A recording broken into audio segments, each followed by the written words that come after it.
Mm. Para kang kumakain ng chicharong bulaklak.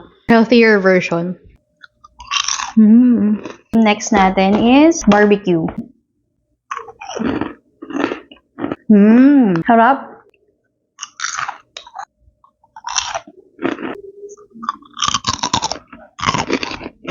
Next natin yung garlic.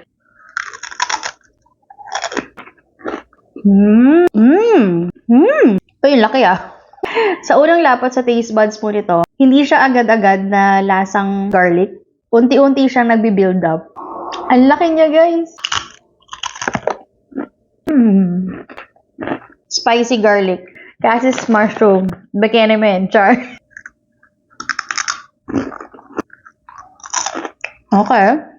Like yung garlic na flavor. Itong spicy garlic, unti-unti din